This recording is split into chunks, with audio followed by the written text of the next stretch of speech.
pour le Zoom du jour, j'ai le plaisir de recevoir Laurent Dandrieux. Bonjour monsieur. Bonjour. Alors Laurent Dandrieux, vous êtes journaliste culturel, vous êtes même le responsable des pages culture du journal Valeurs Actuelles.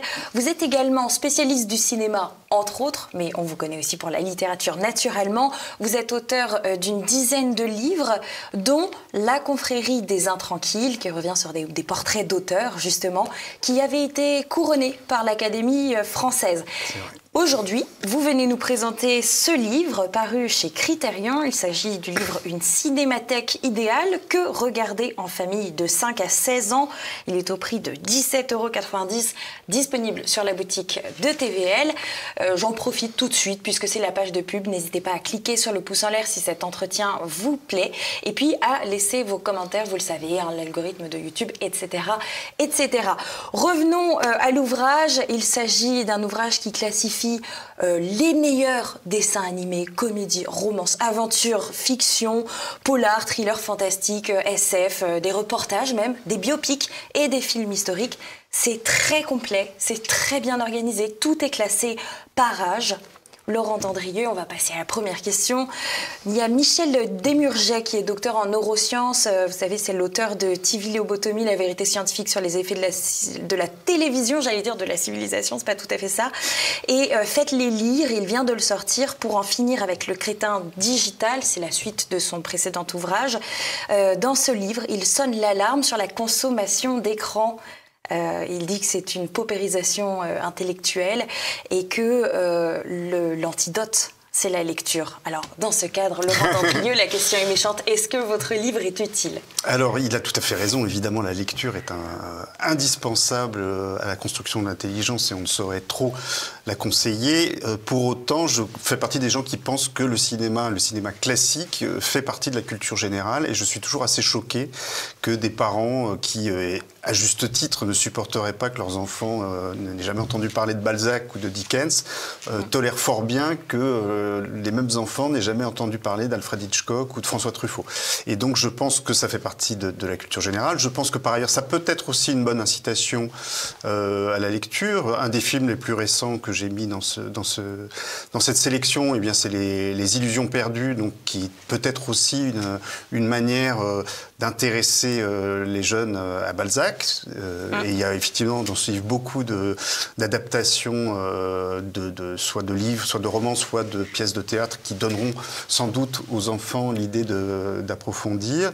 Et puis surtout, je pense qu'il a raison de mettre en garde contre la surconsommation des écrans, mais ce qui est surtout dangereux, c'est la surconsommation des écrans solitaires, c'est-à-dire l'explosion de la cellule familiale sous l'effet du numérique, chacun devant son petit écran personnel qui regarde son truc à lui, donc avec une forme souvent de paresse, c'est-à-dire je vais rester dans mon petit coin spécialisé où je vais regarder que les trucs qui me parlent. Et moi, je plaide au contraire, et j'ai fait ce livre pour plaider pour le visionnage en famille, c'est-à-dire que non seulement on va voir en famille des choses intéressantes, non seulement les parents vont pouvoir proposer aux enfants des choses inhabituelles pour eux, des choses qui vont les sortir un peu de leurs habitudes culturelles, et puis surtout, des films qui ont une valeur non seulement de divertissement, mais aussi très souvent une valeur éducative et qui vont fournir une porte d'entrée pour des discussions familiales que j'espère fructueuses autour des sujets moraux qui sont soulevés par les films. Par les films, bien sûr. Rien de mieux que les débats en famille. Je vous taquinais avec cette question. Dans la même édition, je rappelle qu'il était sorti Une bibliothèque idéale, que lire de 0 à 16 ans, qui est un peu le pendant de votre ouvrage. Ça avait été écrit par Valérie Daubigny ainsi qu'Anne-Laure Blanc et Hélène Fruchard. On l'avait présenté et recommandé sur TVL à l'époque. Je vous mets le lien juste en dessous. Il est aussi disponible sur la boutique de TVL. Pourquoi est-ce qu'on a besoin de guides comme ça à notre époque et plus généralement de faire preuve de discernement, voire même de prudence en fait sur ce qu'on va consommer ou plutôt visionner ou lire? Alors on a besoin de guides parce que dans un premier temps, la production cinématographique est absolument pléthorique. J'ai moi-même publié un dictionnaire du cinéma qui recensait 6000 films. Je prépare une deuxième édition qui en recensera 10 000. Il en sort plusieurs centaines rien qu'en France tous les ans. Donc évidemment, il faut pouvoir se retrouver dans ce maquis. D'autant que tout le monde n'a pas forcément en tête les vieux classiques, que certains peuvent être oubliés, et parfois c'est fort dommage. Ensuite, évidemment, parce que le cinéma est devenu de plus en plus ces dernières décennies un champ de bataille idéologique, qui est vraiment, comment dire, l'occasion pour un certain nombre de maisons de production de diffuser un relativisme tous azimuts. Disney ne se cache pas, par exemple, aujourd'hui, de passer tous ses scénarios à la moulinette woke. Donc, effectivement, il faut pouvoir trouver des films qu'on puisse regarder avec ses enfants qui ne contredisent pas les valeurs qu'on entend leur transmettre, qui ne soient pas embarrassants à regarder en famille, qui aussi, comment dire, qui respectent l'innocence des enfants, ce qui est vraiment une chose capitale. Il y a une ligne de crête à trouver, en fait, quand on expose ses enfants à des images, c'est-à-dire effectivement leur présenter des choses qui ne les blessent pas, et en même temps trouver aussi des films qui les introduisent progressivement à la complexité du monde et au fait que tout n'est pas aussi rose qu'ils avaient pu l'imaginer dans leurs vertes années. Donc il y a une ligne de crête à trouver qui est très difficile, et voilà, c'est pour aider les parents à avancer sur cette ligne de crête que j'ai voulu faire ce livre. Bambi, à partir de quel âge à propos de traumatisme Bambi, de l'enfance? Je pense que j'ai dû le mettre à partir de 7 ans, je ne sais plus. Oui, peut-être, oui. Sachant que voilà, je suis très surpris, j'ai revu un certain nombre de vieux Disney pour faire ce guide, et je suis toujours surpris chez Disney parce qu'il y a un univers qui est très doucereux, qui est très lisse, qui est très rose, et au milieu de tout ça, il y a toujours des scènes qui sont absolument terrifiante pour le très jeune public. Et bon, évidemment, Bambi, la mort de la mère de Bambi a laissé des traumatismes profonds chez beaucoup d'entre nous, ne nous le cachons pas. On a tous été touchés par le phénomène, en effet. Vous précisez à partir de 5 ans, pourquoi pas avant? Alors, il existe des... Vous n'aimez pas Peppa Pig? Oui, alors en fait, vraiment, tous les films que j'ai vus, que j'ai mis dans ce guide, sont des films que j'ai vus et appréciés. Il y a un cinéma pour les tout petit, j'avoue que je n'en suis pas familier et je n'ai pas d'avis sur la question. Voilà. Saturnin le canard en old school. Ah, Saturnin le canard, c'était un grand souvenir d'enfance.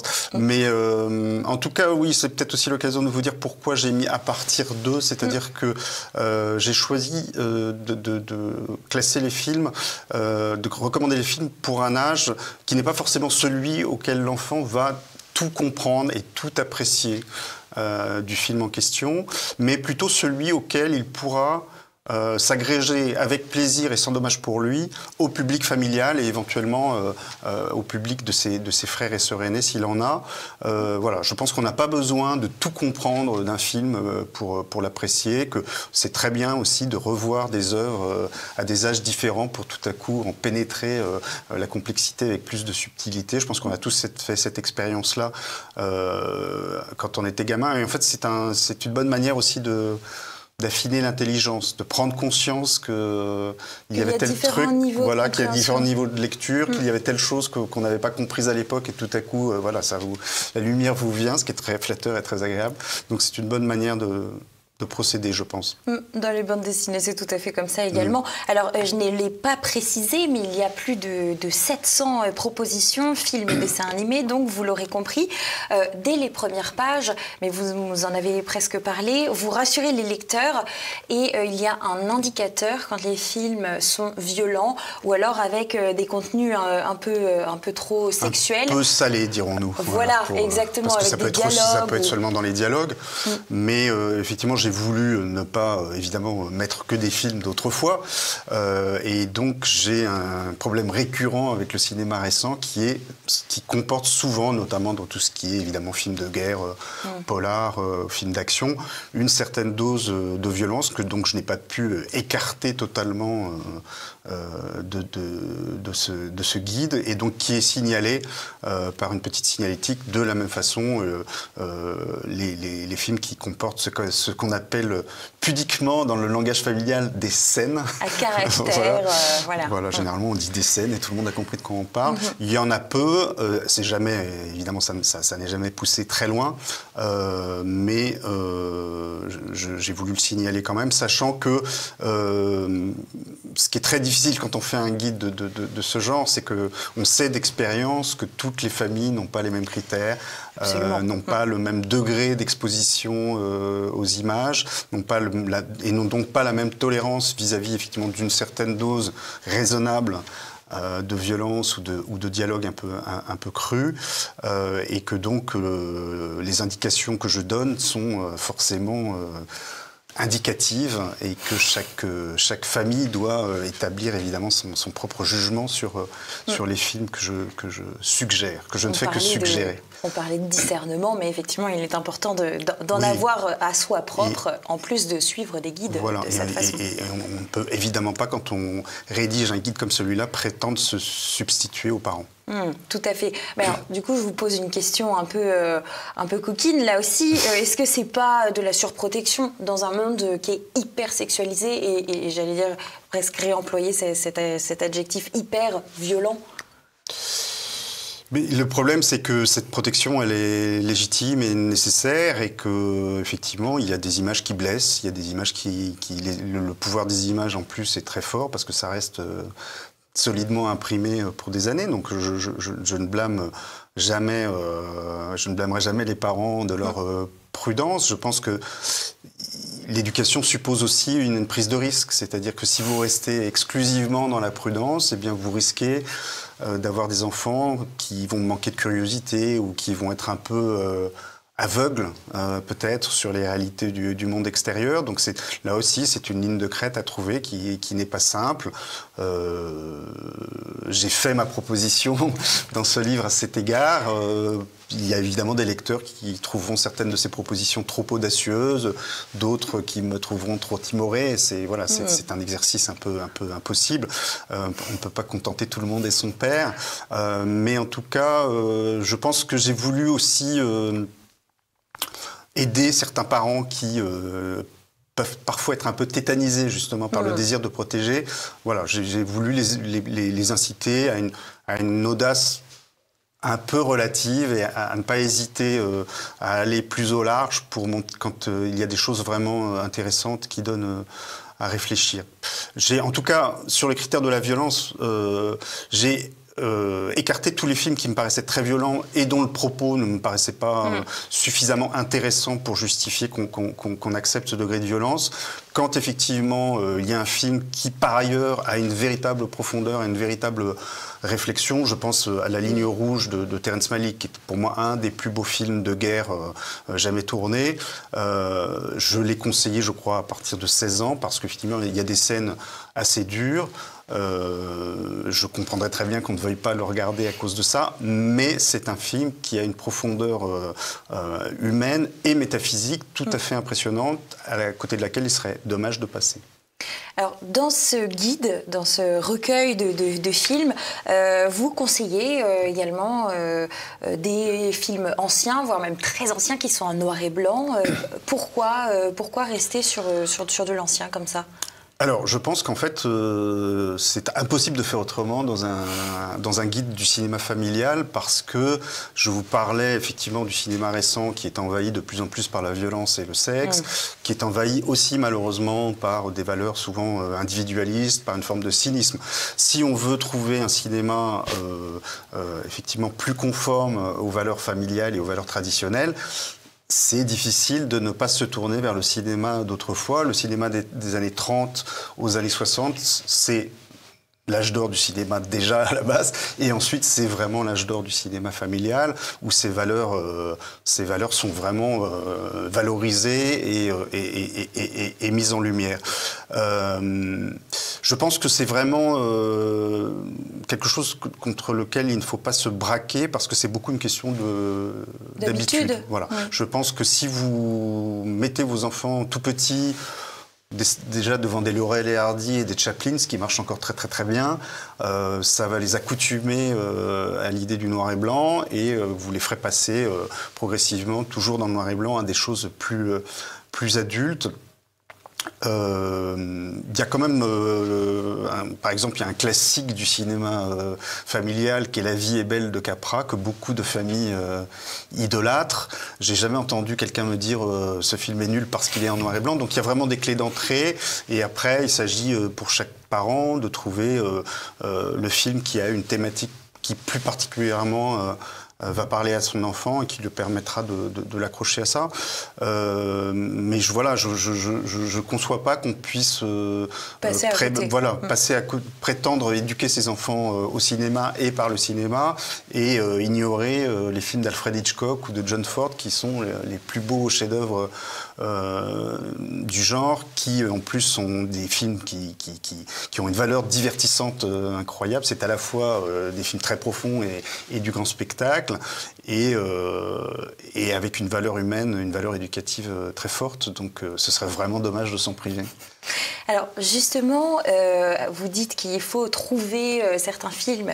Où est-ce qu'on peut les trouver? Vous avez fait ce travail de vérifier qu'on les trouvait encore à l'heure où les DVD sont en train de disparaître? Alors moi je les ai trouvés déjà, donc ils sont trouvables. Les DVD disparaissent, alors pas si rapidement que ça, hein. Il y a quand même une production de sortie de DVD qui reste importante. Il y a dans la plupart des villes, des médiathèques municipales où vous pouvez en emprunter. Et par ailleurs, les films du patrimoine sont de plus en plus présents sur ce qu'on appelle les sites de streaming, où on peut les louer pour quelques euros. Donc, en fait, il y a de plus en plus de moyens de voir ces vieux films. Je pense qu'en fait, c'est plutôt plus facile aujourd'hui de trouver ce cinéma ancien que ça ne pouvait l'être il y a une trentaine d'années. Je donne évidemment dans mon livre pas mal oui, il y a sites. Des ressources, voilà. Exactement. Voilà. Mais y compris des plateformes comme Netflix, Amazon, etc. Oui, alors c'est pas, effectivement, le cinéma de patrimoine n'est pas majoritaire sur ce genre de plateforme, mais il y en a aussi. Il y a aussi le site d'Arte qui propose en permanence une trentaine de films en accès gratuit qui sont renouvelés très régulièrement. Enfin, il y a tout un tas de solutions pour trouver des vieux films en dehors des grands écrans. Il ne faut pas hésiter à s'accrocher, à le retrouver en streaming quand on cherche ça. J'avais une question à vous poser également sur cette culture que vous proposez, qui, on l'a compris, est une culture qui grandit. Comment faire pour l'opposer à la culture moderne, j'allais dire même moderniste, des petits camarades de classe parfois qui ne sont pas tout à fait sur le même genre? Alors, précisez votre question. Est-ce que vous pensez que c'est faisable de montrer à des adolescents des grands classiques, par exemple en noir et blanc, quand leurs camarades regardent, je ne sais pas, des films du niveau de Pirates des Caraïbes, vous voyez? Oui, c'est une vraie difficulté. Je pense qu'effectivement, le grand ennemi de ce genre de démarche, c'est la culture du mimétisme, le fait qu'on ait envie de voir les mêmes choses que ses petits camarades. Après, je pense que ça fait partie de l'éducation, d'apprendre à ses enfants à se distinguer aussi et avoir leur goût propre. Et puis, je crois beaucoup aussi au visionnage en famille. C'est-à-dire qu'il faut réussir, ce qui n'est pas forcément évident, hein, mais je connais beaucoup de familles qui parviennent assez bien à installer dans la famille un rendez-vous. Ça peut être un soir par semaine qu'on a fixé à l'avance ou plus occasionnellement, mais en tout cas un rendez-vous où tout à coup ça devient un plaisir pour tout le monde de se retrouver, à voir la même chose au même moment et d'en discuter après. Je pense que c'est à la fois effectivement un moment de convivialité familiale qui peut être un ciment très précieux pour la cellule familiale et en même temps un instrument éducatif parce que à cause de ces conversations qu'on va avoir ensemble. Absolument. Alors vous êtes également un défenseur de la version originale des films en VO. Pourquoi donc? Alors moi, Parce qu'il faut lire les sous-titres et que ça fait bosser la lecture pour les jeunes. Voilà, déjà. C'est une gymnastique intellectuelle qui, comme toutes les gymnastiques intellectuelles, est intéressante. Moi, j'ai été guéri définitivement du doublage dans ma jeunesse. Je faisais partie d'une chorale. Il se trouve que nous faisions une tournée en Espagne. J'avais 11 ans et dans la chambre d'hôtel, j'ai vu un film de Louis de Funès doublé en espagnol. J'ai trouvé ça extrêmement violent et suivait un western avec John Wayne doublé en espagnol aussi.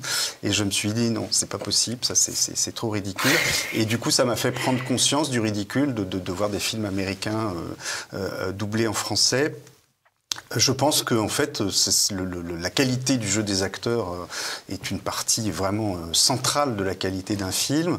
Alors il y a des doublages excellents, mais bon, c'est pas la majorité. C'est comme les poissons volants, c'est pas la majorité du genre. Et donc là aussi, je pense que c'est vraiment une question d'habitude. Moi, j'y étais habitué très tôt en famille et ça m'a toujours paru absolument naturel. Et je bénis mes parents pour plein de choses, mais pour ça en particulier, parce que quand de temps en temps, je regarde un film doublé parce qu'il n'y a pas moyen de faire autrement et je ne trouve pas la version originale.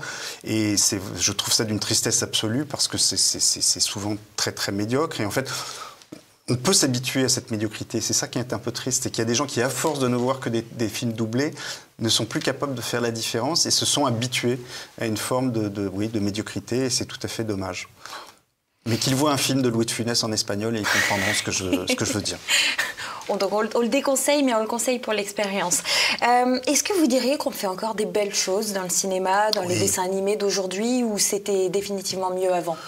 Alors, c'était mieux avant parce qu'on faisait plus de belles choses. Je pense que j'avais interviewé un cinéaste canadien qui s'appelle Denis Arcand, qui était complètement désespéré sur l'état du cinéma actuel, qui disait quand j'étais gamin, toutes les semaines, il y avait un nouveau Fellini, un nouveau John Ford, un nouveau Hitchcock, et aujourd'hui, voilà, c'est très compliqué si on trouve 3 bons films par année.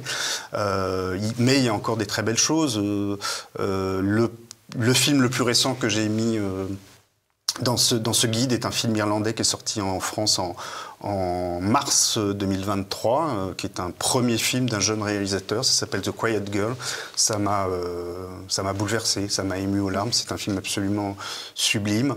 Donc il y a effectivement encore, Dieu merci, des artistes qui font des choses admirables, noyés dans un torrent de choses effectivement purement commerciales et de films de super-héros totalement crétins. Mais bon, c'est la vie. Divertir, instruire, ouvrir au débat, est-ce qu'il y a d'autres aspects cachés dans le cinéma ? Je pense qu'il y a une éducation au beau aussi, hein, et c'est pour ça que moi je tiens aussi beaucoup au noir et blanc.